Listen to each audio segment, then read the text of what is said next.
with all this technology that's around, how much of a role do social networking sites like Facebook play when it comes to kids' education? And experts say if you want to get more sleep, stop using devices like this and start exercising more. Every day, about 20 volunteers come here to help build this house. We're hoping it's going to be ready by the middle of September. The CityCab team hasn't played since 1998. They just haven't been able to get enough members, but hopefully things are going to stay more like this. Nina, what happened as this mosque arrived? Well, it was a pretty incredible day yesterday for the Muslim community in Inuvik. About 25 to 30 people from the Muslim community came out to watch the mosque float down the river towards its new home. Now, this is a community of, the Muslim community rather, of about just 100 Muslim people from all over the world. So this new mosque is really a great thing for them. I want to first know a little bit about this community, Nina, and what people are saying about this federal election campaign that we're in. Well, Suhana, this is the largest Dene community in the Northwest Territories. It's got a population of about 2,000 people. So I went there to find out what people were thinking. And when I got there, it was really interesting because most people that I talked to didn't even know there was an election happening. Let's start with Aboriginal women. They have some very specific concerns going into this election campaign. Absolutely, Carol. The main concern from women that I spoke to is violence against Aboriginal women. According to Stats Canada, the rates of violence towards Aboriginal women is higher across the country, and it's even higher here in the north. So that's a major concern. Just to give you a few examples of the situation here, there's many First Nation communities that do not have RCMP detachments. There are no counselors or social services available to them in their communities. You've probably heard of Little Mosque on the Prairie. Well, today another little mosque is in the news, a real one. It was built in Manitoba and it had to be transported to a place you may find surprising. The CBC's Nina DeVries has the story. As the barge arrived, many of Inuvik's Muslim community watched from ashore. They've been waiting 2 years for this. This is long overdue, and we're very happy. Happy and proud that they will soon have this new mosque as a place of worship.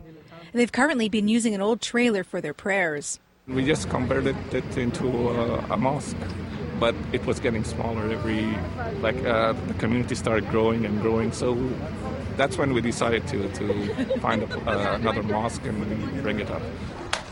It was much cheaper to have it prefabricated in Winnipeg than built in Inuvik. That would have cost twice as much. Hussein Guisti knows he was a driving force behind the fundraising for the mosque. It shows how welcoming and how tolerant Canada is. I mean, I cannot imagine what happened to this mosque would happen in any other country but Canada. It's a beautiful Canadian story. You know? The 4,500-kilometer trek from Winnipeg took about a month. There were a few bumps along the way, and it almost missed the Bargeon Hay River. Inuvik has a population of about 3,500. 100 of them are Muslim, and that community is growing. They hope this new mosque will help keep them united, as well as helping them reach out to others. That if anybody comes up, he'll find a place to worship and come and pray and meet other Muslims. Speaking of others, Yellowknife's Muslim community is also happy about the new mosque in Inuvik, and they say they have plans to build a new one here too. In the meantime, the mosque will sit at this dock for another day or so, and then will be moved to a permanent home where it will be finished. That'll be in about a month, and the community is planning a big celebration. Nina DeVries, CBC News, Yellowknife.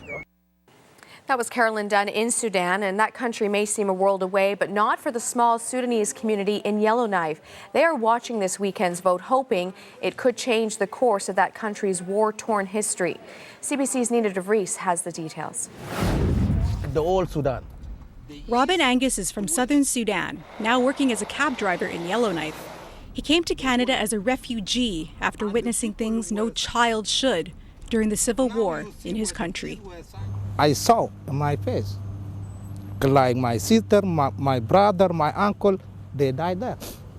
He's heading to Calgary to vote in the referendum, and he will vote for his country to separate.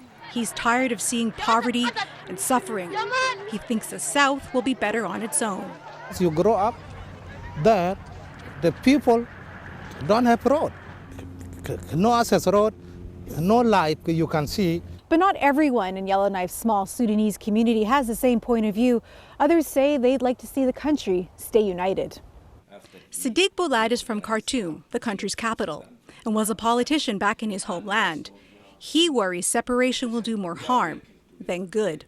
I am afraid with all this major and fundamental issue not solved, the situation will return to the world. He says the country's reasons for separation are complex, but the main issue is the South wanting its own identity and self-determination, complicated by who should profit from oil wealth. But will that really make things better, he wonders? The South itself, it is diverse. The North itself, after even the South separate, it is diverse too. We have multi-ethnic group, we have multi-religion, and we have to respect that. And what about the bigger picture and Canada's role in all this? Anne Goodman specializes in African peace building. She'll be watching the referendum closely. Canada could play a very important role, and I really hope that our government will see this as a priority, which it seems like at the moment it's not.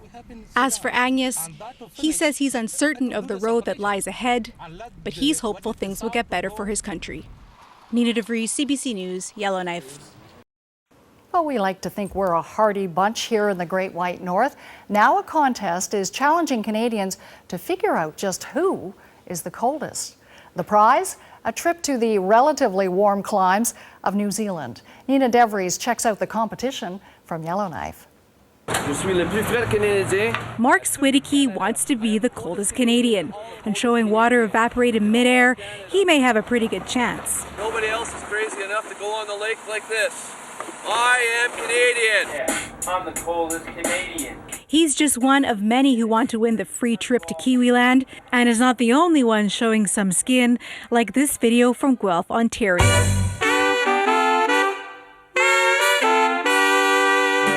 But he's confident he has a good shot.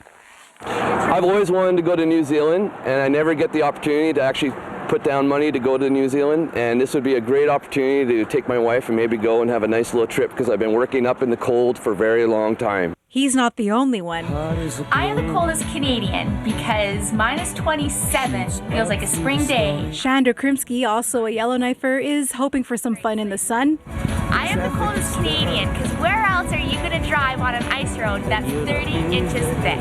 Krimsky hopes this video will get her the big win. I certainly think that we are deserving of it because we truly are the coldest Canadians, living up north. That's true when you compare temperatures from +7 in Toronto to -27 in Yellowknife, and it gets even colder the further north you go.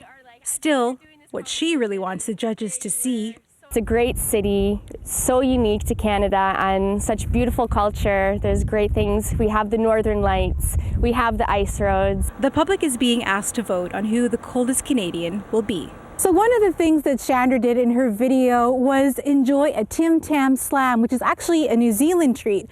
But hopefully next time she does this, she's going to be in sunny New Zealand. Nina DeVries, CBC News, Yellowknife. Okay, let's give this a try. Yeah. Okay.